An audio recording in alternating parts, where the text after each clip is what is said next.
Assalamualaikum warahmatullahi wabarakatuh. Bagaimana kabar kalian pada pagi hari ini? Semoga saja senantiasa sehat walafiat.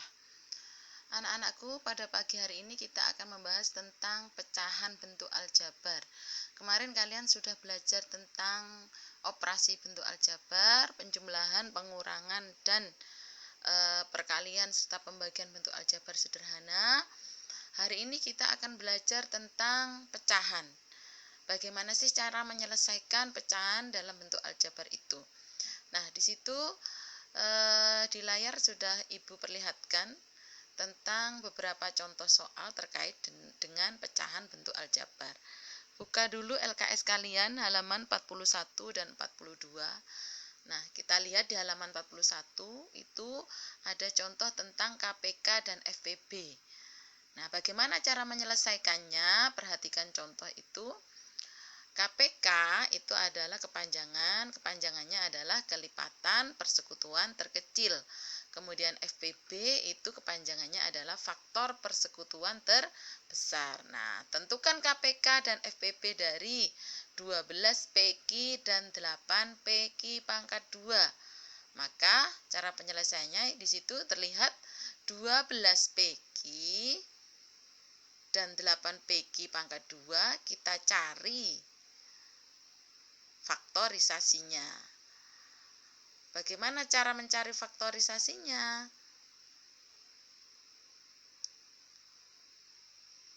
Perhatikan ini.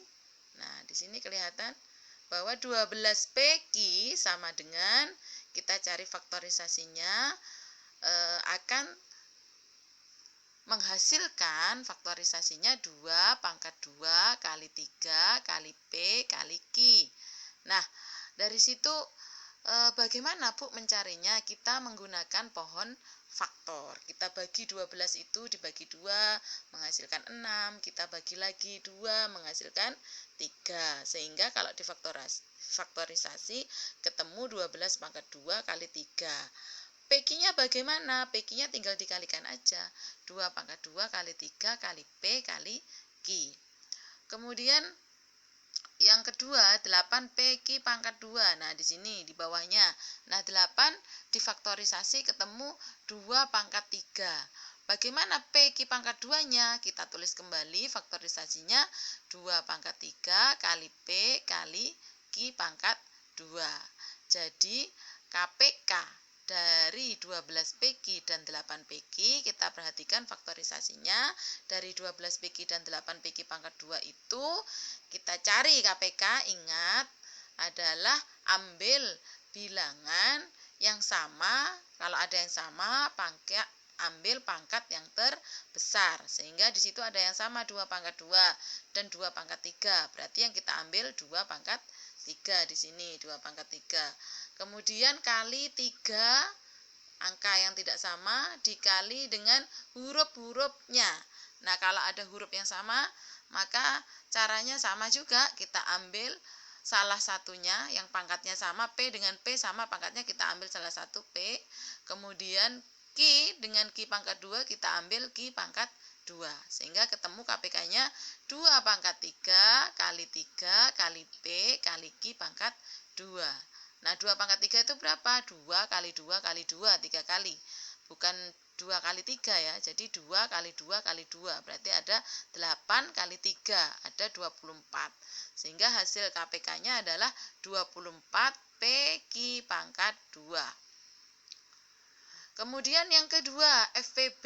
Nah, kalau FPB kebalikannya, hanya kita ambil dari faktorisasi itu adalah bilangan yang sama tapi pangkat yang terkecil.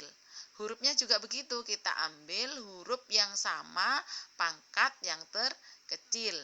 Perhatikan itu.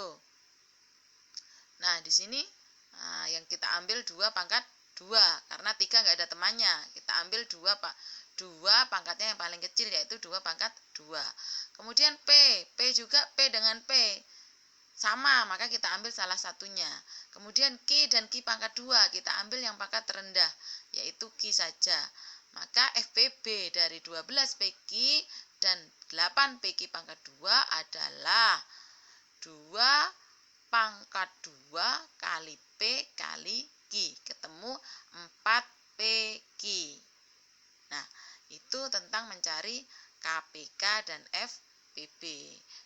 yang kedua di bawahnya, kalau begitu bagaimana cara menyelesaikan permasalahannya dalam operasi pecahannya? Begitu.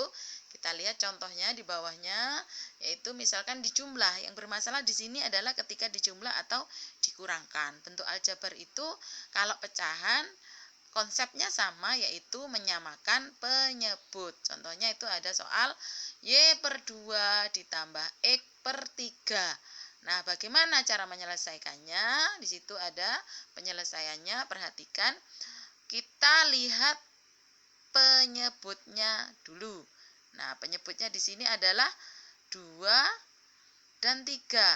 Nah, kita cari KPK 2 dan 3 itu berapa? Ternyata di sini ketemu 6. Nah, 6. Bagaimana 2 itu bisa jadi 6? Maka 2 itu kan dikali 3. Karena yang bawah 2 itu dikali 3, maka Y yang atas juga dikali 3. Kemudian 3. Bagaimana bisa jadi 6? Juga karena dikali 2. Karena 3 di bawah kali 2, maka atasnya pembilangnya 3 itu juga dikali 2. Sehingga ketemu 3 kali Y ditambah 2 kali X per 6. Sama dengan 3 kali Y itu 3Y, 2 kali X adalah 2X. Sehingga hasilnya adalah 3Y ditambah 2X per 6. Itu hasilnya, contohnya. Nah, kemudian kita lanjutkan perkalian. Nah, perkalian itu tidak ada menyamakan penyebut. Semua bisa dikalikan langsung. Caranya langsung saja pembilang kali pembilang, atas kali atas kalau kata Bu Asri biasanya, ya. Ini A per B misalkan. Ada sebuah pecahan aljabar A per B, kemudian ada lagi C per D, kita kalikan. A per B kali C per D itu akan sama dengan A kali C per B kali D. Bagaimanakah contoh realnya? Perhatikan selanjutnya. Nah, ini contoh realnya. Misalkan ada soal 8Y per 2X kali 2X per 4Y. Nah, di situ sebelum dikalikan atau setelah dikalikan langsung aja dikalikan ya, atas kali atas, bawah kali bawah. 8Y kali 2X ketemu 16XY. 2X kali 4Y ketemu 8XY. Nah, kita perhatikan 16 dibagi 8 itu 2. Kemudian XY dibagi XY itu habis, tinggal 1. 2 kali 1 hasilnya 2. Itu tentang perkalian. Kalian perhatikan lagi berkali-kali itu contoh soalnya. Lanjut kepada pembagian. Pembagian juga sama. Caranya seperti pembagian pada pecahan umumnya dalam bentuk aljabar. Contoh itu ada 3Y per 4X dibagi 9Y per 16X. Maka ingat dalam pecahan ketika membagi, maka yang membagi itu nanti dibalik dengan syarat pembagiannya berubah jadi perkalian. Maka 3Y per 4X hasilnya awalnya bagi, kita rubah menjadi kali, tapi yang membagi kita balik. Awalnya dari 9Y per 16X, maka berubah menjadi 16X per 9Y. Nah, karena sudah terjadi perkalian, maka ikuti konsep perkalian, yaitu atas kali atas, bawah kali bawah. 3 kali 16, 48. 4 kali 9, 36. Nah, Y kali X sama XY. Bawahnya juga X kali Y juga XY. Nah, 46XY dibagi per 36XY. Nah, kita sederhanakan. Sama-sama dibagi berapa itu? Maaf, 48 ya. 3 kali 16 itu 48. Nah, sama-sama dibagi berapa? 48 dengan 36 dibagi 12. Nah, sama-sama dibagi 12, 46 hasilnya 4, 36 hasilnya 3.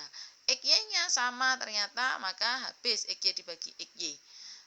1, tinggal 1, tidak usah dihitung, tidak mempengaruhi hasil. Maka hasil dari 3Y per 4X dibagi 9Y per 16X sama dengan 4 per 3. Nah, ini video ini bisa ditonton berulang-ulang supaya kalian lebih memahami bagaimana cara menyelesaikannya. Karena itu tidak